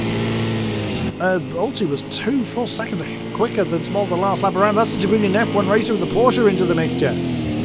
Brilliantly defended by the Corvette. Ulti didn't get a great drive out of that last turn. The Corvette did. And F1 Racer's not too far behind as well. So if these two tangle, the Porsche is right there to take advantage and get 2 easy positions. Ulti thinking about an inside manoeuvre at 12. Opts not to do it. I haven't looked at our LMPs for quite a while. But once again, it's our GTE brethren that are fighting for the positions. F1 Racer's probably quite well. F1 Racer may or may not be glad to be back battling with Ulti again. Sometimes, particularly when fatigue kicks in, may not necessarily want to have to battle somebody. I think racing drivers do, by and large, like to race. Oh dear, and F1 Racer's made a terrible mistake somewhere. He's fallen off the back of 2.5 seconds to himself on the M6 now. Alti once again trying to get himself in position to attack the Corvette. Smolder is not making this easy for him. 2:04.9 last time for Alti as he was closing in on Smolder. 2:06 this time, so that shows you how much time he's losing behind the Corvette. Smolder going for a very early apex into turn 1 to keep the M6 behind. Flash of the lights there by Alti. Not allowed to do that. I've seen it a few times, so that may actually be just a glitch on my side. It may not actually be. Oh, he got very, very loose. He had to get out of that. He's held onto it though. And he's actually kept onto the back of the Corvette. Oh, he's forced Smolder wide. He's gone for an inside manoeuvre. Very nicely done. He forced Smolder wide. Or forced Smolder into a mistake through 6 and 7. Put him offline. And Alti struck through turn 8. Very, very nice. Nice and clean. And that is third then to the blue M6. He still has... He's 32 seconds there or thereabouts behind Andrex now. With 31 minutes remaining. You never know. You never know. But it would depend on how much tyres Alti has left. He's going to push that hard for that long. And oh, no. That's why you shouldn't push too hard. Too much into turn 12. He has just about managed to hang on to third. Oh, LMP right in the middle of the mixture. Managed to keep himself out of trouble. And F1 Racer is now right on the back of Smolder now. Well and truly into the daylight hours now. Oh, a different line there for the Corvette and the Porsche. I would expect the M6 to just run off now. Alti's had such an impressive pace all race long. Where would he be had it not been for that mistake in the opening laps? Only he will know. Cannot deny that as a beautiful roar of the Corvette. Can't hear anything else over it. Not too far at the back of this is actually Brzancic. It's about 10 seconds back. Oh, last of the late breakers from F1 Racers. Gone for the inside at turn 1. Oh, but he couldn't get the traction when he needed it. But he has actually managed to get that position. He's gone on to third. Smolder in a couple of laps has gone down from third to 5th. F1 Racer was lucky he got the traction when he did. Oh, Smolder had a similar trouble because he had a big snap of oversteer on the exit of turn 1. But he has managed to get that fourth place, I beg your pardon. 9th overall. So Smolder now down to 5th place in the yellow Corvette. Brzancic was 2 seconds quicker than Smolder last time, so we could well see the Corvettes once again get back into battle. Oh, big moment there for F1 Racer. Very wide 360, back underway now. That's a shame. He got that position quite fair and square and then threw it away. Next car down the road is the black Corvette of Brzancic. Lost the position to Smolder in the pit stops. Must have been a pretty damn good pit stop for Smolder because the distance he gained, considering he was behind the black Corvette pre-pit stops, was pretty impressive. Let's check in then where everybody is. Yorkie in a complete league of his own in coming through turn 20. Starts lap 50. No one is on the same lap as him, as he has a 2-minute 20 lead over this man Lucas. Toyota leads the Audi. 22 seconds is between Lucas and Spudbuster. As Smolder gets himself a penalty as well. 2 seconds for him. 4th is Mad Dog in the second Toyota. Remaining Audi is Sven, who lost about 5 minutes through technical difficulty. He was stationary for a considerable period of time. Fair play to him for continuing to race. He is, of course, quite a number of laps behind Mad Dog, but remains in 5th position. He did have to overtake one number of GTEs due to the time he lost. He is still going, leading the GTE field, and has been for quite a period of time now. Is Andrex in the Stars and Stripes M6. That's Yorkie, his GT3 teammate from Season 8. Just coming past him once again. Cornwald in the Porsche. If the camera would kindly look in the correct direction. Cornwald was leading Andrex for quite a long time, but eventually succumbed to the pressure, and that gap between the Porsche and the M6 has slowly built lap on lap on lap. 15 seconds now separates Cornwald and Andrex, but Yulte, who was our GTE pole sitter and has had incredible pace after making a mistake that put him a long, well, nearly to the back of the GTE field in the early laps of the race, has had a blistering pace. He actually gained 3 seconds, 3.5 seconds, and that last lap on Andrex. At that pace, he most certainly will be up with Andrex, but we will see if he's able to maintain.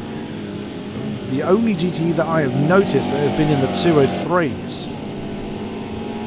Let's see what this lap has got him, considering he is now 5 seconds clear of Smolder. Last lap for Ulti will be, it's coming up to the line. He's had no one anywhere near him. 2:04.1, so that's another 1.6 seconds off of Andrex. That gap that seemed insurmountable when Ulti had cleared the Corvettes after Ulti's pit stop is now 30. No, not even that. It's 28 seconds. So it is coming down. It's coming down at a hell of a rate as well. So we will see. And interestingly, Cornwall gained 0.8 of a second on Andrex, but there's still 10 seconds, give or take, between the pair of them. So Ulti is absolutely throwing caution to the wind, and now's the time to do that. They don't have to pace themselves too much. They've had their pit stops. They've got enough fuel on board. They don't have a lot of time on their side. 25 minutes remains. There is Smolder in the lead Corvette. He was in a battle with Brzancic for a very long time. There is F1 racer in the Porsche who gained 0.7 last time on the yellow Corvette. So there could well be a battle brewing there for 4th position. Brzancic has not been able to keep up in the black Corvette. Let's see him in the shot. Yep, just about. You saw the headlights there. There he is. He's actually got one of the LMPs screaming past. Oblator in the lead Ferrari has had an exceedingly lonely race. 26 seconds behind Brzancic. TBW in the Porsche also has had a very lonely race. He is 50 seconds behind Oblator, and Gosku in the final car is 6 seconds behind TBW. To the point where you can see him, and that was actually his fastest lap of the race. Gosku, he did indeed gain 0.6 last time around, but still has 6 seconds to close down. So, at this kind of pace, there's another 2:03 from Ulti. He's getting the impressive laps in again. 26 seconds is the gap between Andrex and Ulti. F1 Racer is closing in on Smolder. We are starting to see some rather, what would be crucial if this was across a league. As a reminder, this is a social race, so it's a test race to see how well the LMP1Hs and the GTEs play with one another. We have lost a few cars as the race has gone on. Sven has come in. He was running dry on the fuel tank. He won't have to take a great deal of fuel on. Let's hope for his sake that he does not have any further trouble. I think the LMPs, no, Lucas will have to come in again. He's only got 7. Spudbuster has 5. Mad Dog has 33 litres of fuel left, and Yorkie has 25. So Lucas and Spudbuster will have to come in again. But our race leader most certainly will not. definitely need to keep an eye on the GTE field, as Ulti with that kind of pace, he's just about has the possibility to go. Oh, Andrix getting a bit out of shape coming into the final turn. Let's see what his last lap time is. Now, as far as which white dot to follow, well, as we currently look at Andrix, he crosses the line with a 2:04 of his own, 2:04.7. He has actually done a 2:03 according to the Delta. So I've completely missed it. So apologies there for Andrix. Now the white dot just coming over the line now is Cornwald, and the one coming into turn 20, the final turn, is the one that is going to be the biggest threat potentially to Andrix. That's Ulti. And so let's see where Andrix is when Ulti crosses the line. Ulti crosses the line now. So that was turn 7 that Andrix comes through. We'll keep an eye on that. Although actually Ulti was a tenth slower than Andrix last time around. Andrix obviously has done quicker, as we can see on the Delta. Less than 22 minutes remain. Cornwald. Very lonely existence there for him now. F1 Racer is on the tail of Smolder. That's not on the tail of, it's about 1.5 seconds there or thereabouts, but that marker you can see indicates he's closing in. He's getting close to another car for position. And there he is. There is the yellow Corvette. So that is for 4th in the GTE field. It is most certainly possible. 1.4 when they come through that apex for turn 11. That Porsche sounds so much better on board than it does on the outside. And Brzancic is now 10.2 behind, so he has fallen off the back of F1 Racer. But F1 Racer definitely has his eyes on that particular spot. He has the pace to challenge for that 4th position for that Corvette.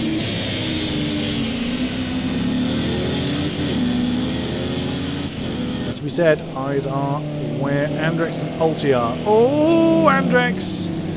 Little bit too much gas coming out of turn 1. Where is Ulti? There he is. As we see one of the other LMPs come in. So I think with Lucas or Spudbuster is Spudbuster. Let's see then. Ulti crosses the line. So 2:05.9 for Andrix. 2:03.9.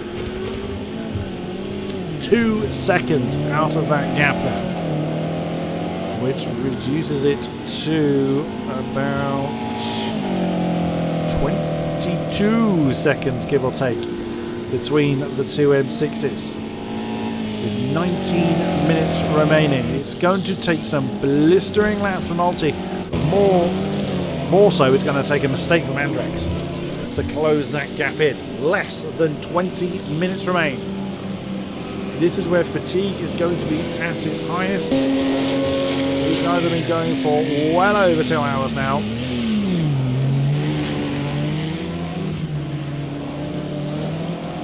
Whoops. Took away there. And Yorkie still putting fast to sectors in. So he's not feeling the fatigue.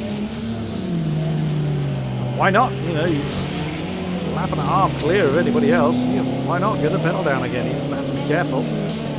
He has enough fuel in the tank. Even if he didn't, he easily has another pit stop in hand.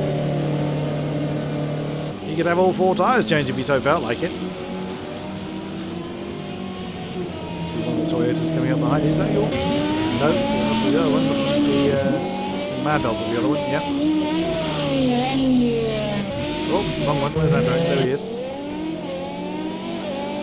Well, we keep looking at our GT leaders, but that is where the gap is absolutely crucial. The pace difference we're seeing between Andrix and Ulti. So at 2:05.8, so Andrix keeping a fairly conservative lap time at the moment, I think it's fair to say. F1 Racer is right with Smolder as well. Let's not forget this battle for 4th position. Cornwall crosses the line, 2:04.5, so he's getting 1.3 on Andrix, and that's 14.5 seconds. Ulti. is a 2:04.1, so it's another 1.7 out of the gap.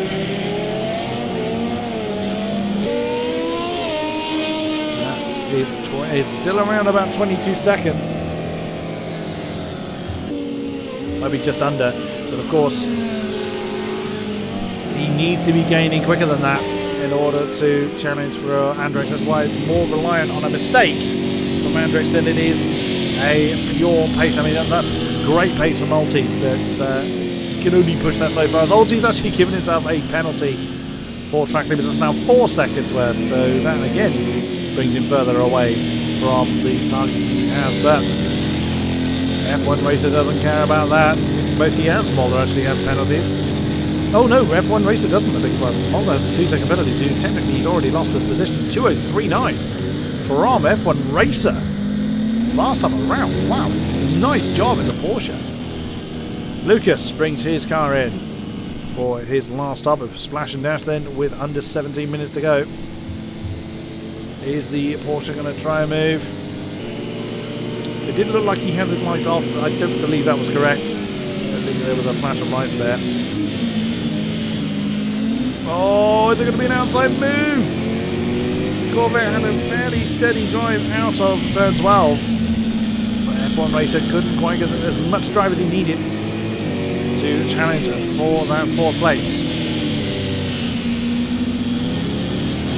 It does sound like the Porsche's fan-powered from out here, but it isn't. There's a lot of flies on that car. Presses on then towards turn 19. That's what it looks like from F1 Racer's perspective. And a little bit of a tail wobble on the exit of turn 19. We've delayed it a little bit. He's had a great drive out of that last turn. Surely then, this is going to be a great opportunity for F1 Racer who's in the slipstream.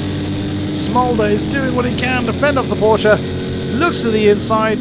Goes for the late braking move. Can he keep it on the track? Yes, he does. Smolder actually managed to defend the line on the inside of turn 1. We didn't see it from that camera angle. Brilliantly done. Oh, there's one of the Audis. Comes into the middle. That was great defense by Smolder. Did the cutback then, because we saw he was on the outside of turn 1. Oh, Ulti did a 2:07 last time, so that has really cost him a lot of time on his charge towards the front of the GTEs. 15 minutes. That is all that remains of this 2 hours of COTA. And F1 Racer has lost quite a bit of time actually this time on Smolder. This is a bit of a shame. So he's made a mistake somewhere. Or he just was a little slower through the S's than the Corvette he's been chasing for quite some time. So we get to the point of the race now. Obviously the sun is back up well and truly. This is where these guys have got to dig deep and find that extra bit. It's what you expect to see in Le Mans racing as the race draws to a close, where they've had to obviously power nap through the night or in between their various stints. 1:44.4 by Andrex. Good grief. No one anywhere near that kind of lap time. Oh, my bottle of drink's getting warm. That's not pleasant. But never mind. Ooh, Andrex getting very slippery through the S's. And still, Yorkie is absolutely pressing on. He's just at another faster sector 1. 26.7.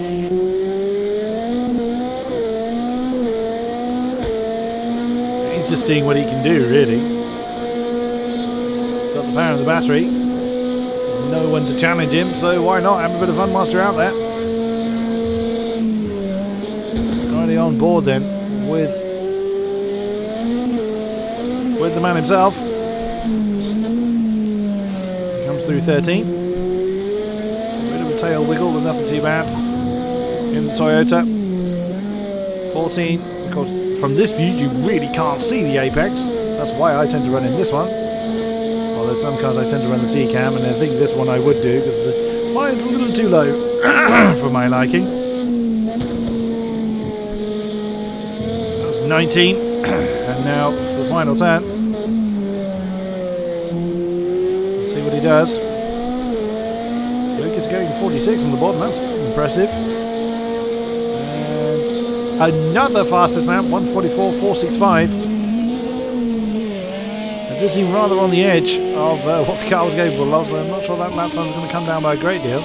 TBW is actually half a second behind Goske. TBW and the Porsche's got some company back there. I think he's made a mistake somewhere. As that Ferrari was behind the Porsche last time we looked at them. That's Smolder in 9th position, coming up to put a lap on them. They will have to, as we said before, they will have to obey that blue flag. As in, get out of the way. Smolder's not in an overtaking position just yet. It will be before too long. From the Corvette's perspective, he's not quite there, and TBW opts to make it very, very clear what his intention is, even though that's going to cost him time. They're very respectful. Take this Bickle. They really didn't lose him any time at all, this Smolder. 2:03.299 was the last lap by Ulti. So you may have the penalties, you may have had a mistake here or there, but my God, he is pressing on. We have got 11.25 minutes remaining. He has got 5 seconds to close down to Cornwald, who has got 15 to close down to Andrex. So I think it's fair to say that the GT lead is probably going to be out of his reach unless a mistake ensues. I knew someone else getting into the 203s seemingly regularly now is F1 Racer. That's CBW that is getting out of the way in his sister Porsche. But he's right with Smolder now. 2:03.5 from the Porsche last time. 9 tenths to the good on Smolder. That's only 3 tenths off of Ulti's pace, so that's a great turn of speed that F1 Racers found in the Porsche now. It's a shame he wasn't able to utilise it earlier. We saw F1 Racer really struggle. That's Goske in the Ferrari, getting out of Smolder's way. Flash of the lights there by F1 Racing. Again, he's 2 tenths up on his best. That's really putting himself into Ulti's time territory. Oh, he had to get out of the way to avoid an impact with Goske. Nothing really Goske could have done. If he tried to get out of the way, he probably would have flown off the road. So it wasn't Goske's fault at all. Ooh, bit of a slide there by the Porsche, but he's held it. Through 17-18. Now 19. I'm curious to see what the lap time's going to be. F1 Racer has decided to really get the hammer down now. And I think there's going to be a fight to the flag. We have got less than 10 minutes. It is 9.5 minutes to go. And that was 2:03.4. That was actually quicker than Cornwald, quicker than Ulti. Up there in second and third. So a wonderful turn of pace by F1 Racer. Absolutely great stuff. But sadly a little too late to climb him significantly up the field, but he could well and is likely to challenge for fourth from Smolder. And there, you just seen going out of the shot, you can only hear him, is that yellow Corvette. 2 cars behind them are not on the same lap. That's Goske and TBW. TBW losing that 8th spot to the Ferrari a little while ago, but he's trying his best to get back in striking range. You see the markers coming up. Oh, bit of a tail wiggle there for F1 Racer. Cost him a little bit, but not too badly. Where's our next our other GTEs? Of course, the LMPs are spread out quite a bit position-wise. That's our 2 pairs of battles going on the GTE field. One for 4th, one for 8th. You see the markers again. It's the names. Losing half a second on his best. Even that's still in the 203s. F1 Racer has found the groove of this Porsche well and truly in the dying stages of the race. Hendricks then with a 2:05.1 last time around. Even against Cornwall, he's pretty safe. Cornwall across the line, 2:04.6. Alti's now going to cross the line with a 2:03.6. Oh, a bit deep there for M1 Racer. GT across the line. Smolder is going to get a 2:04.4, so consistent for him, and a 2:04.0 for F1 Racer. So was half a second down, but still 4 tenths quicker than the Corvette. He does have time to challenge for that 4th position. Cornwall, however, is not going to be so comfortable. Still 15 seconds behind Hendricks, but 2.8 now. Just saw the blue M6 at the back of the shot. Not going to quite see him in that one. As he comes down through 9 and 10.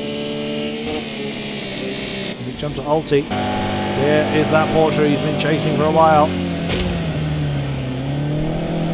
Onto the back straights. Good drive out of 11.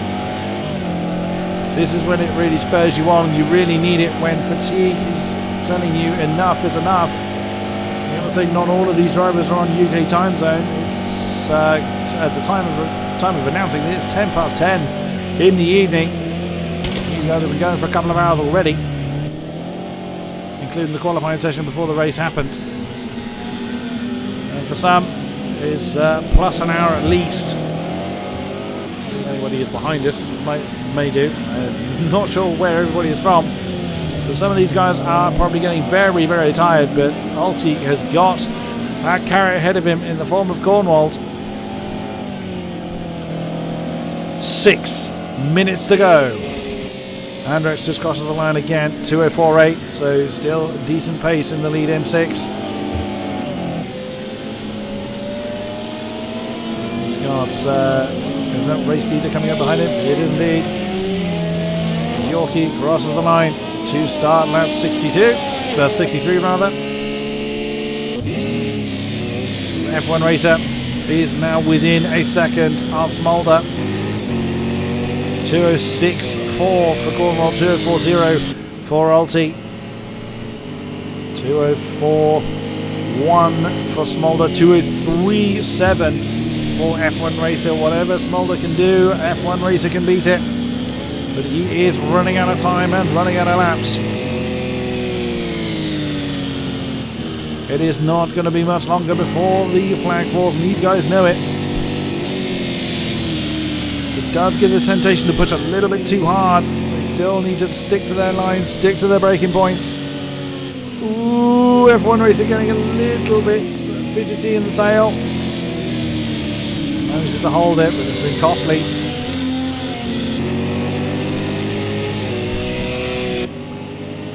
Far less than 5 minutes remain now.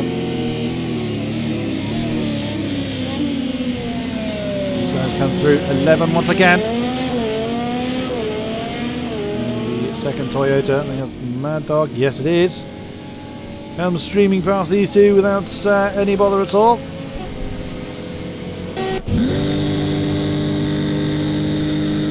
Still can mainly hear Corvette.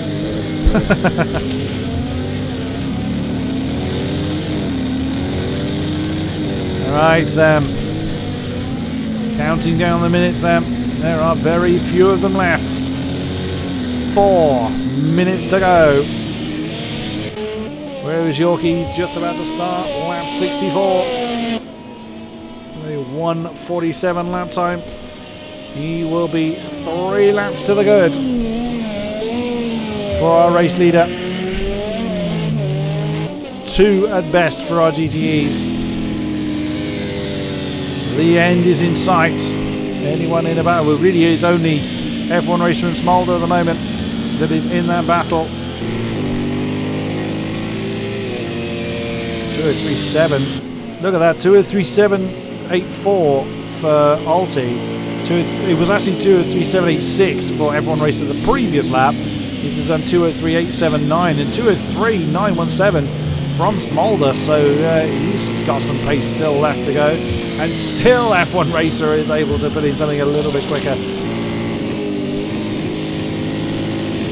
2:03.874 as well by Hendricks at the front of the GTE queue. So again, he's really knuckling down. He's not leaving anything to chance. He still has 16 seconds over Cornwall. He does not want to just rely on the fact that there's not long left, because even the great Andrex is not immune to mistakes. Where is Yorkie? There he is. Through 17 and 18. Yorkie could almost park it at this stage. Oh, we saw that marker for Alti. He's getting close to Cornwall. Then again, he's 4/10 up. Good grief. Alti's pace is just unbelievable at this stage. F1 Racer is getting to the back of Smolder. So we have a battle for second and a battle for fourth. Where is Yorkie? He's already crossed the line. So he is on his penultimate lap. He's getting close. He was 4/10 up, as we saw on the Delta. What lap time is the roaring M6 able to put in now? Across the line for Cornwald. Or will be shortly. It is a 2:04.8 and a 2:02.3. Nearly beat his personal best by a second in that last lap alone. 2:02.338. Fastest lap by an absolute mile in the GTE field. F1 Racer is still right with Smolder. They've got 2 laps. In fact, no, this will be the final lap for them. It all depends on where Yorkie is when the checkered flag falls. Is he going to beat the flag from there? Is he going to bother trying to beat the flag from there? He could actually park the car. He won't, of course he won't, but he could actually just park and still win it. Where is Alti? There he is. Cornwald has less than 4/10 of a gap. Smolder has less than 3/10 of a gap to deal with to their respective battles. Where is Yorkie? He's coming in the pits. Oh, he had half a litre of fuel left. Depending on where his pit box is. So he's actually going to cross the line after the checkered flag falls. Okay, that's it. Okay, he's taken on 5 litres of fuel. Is he going to beat the flag? Let's see. 3. No, he's not. The checkered flag is out, and he now crosses the line. He actually finished the race in the pit lane. And there you have confirmation the race is done. But Yorkie had to, otherwise he would have actually run out of fuel on track. Second place, Lucas is still some way out there. Alti has made a mistake somewhere. Oh no, he hasn't. He just couldn't close in. Andrex has already crossed the line. He's your GTE winner. Here is second place Cornwald. That was a very hard fought, and Alti is flashing his lights. What a finish. What amazing pace by Alti towards the end. Yorkie has, of course, already triggered the checkered flag. Lucas is out there somewhere. Camera has a habit of pointing in the wrong direction for that particular spot. He's still pressing on, so I don't think he's across the line yet. Spudbuster has. Mad Dog definitely has. Has. Swen. That's our LMP field. Andrex is probably quite happy to take the GT victory. Cornwall 2, Alti 3. F1 Racer 4, holding off Smolder for 5th place. Brzezinski in 6th position. There is Oblator in the Ferrari. He's going to take 7th. One of the Audis crossing the line. TBW's already crossed the line in 8th, and there is Gosku in the Ferrari in 9th position, and that is it. Our race here at COTA is done, and there is your confirmed positions then.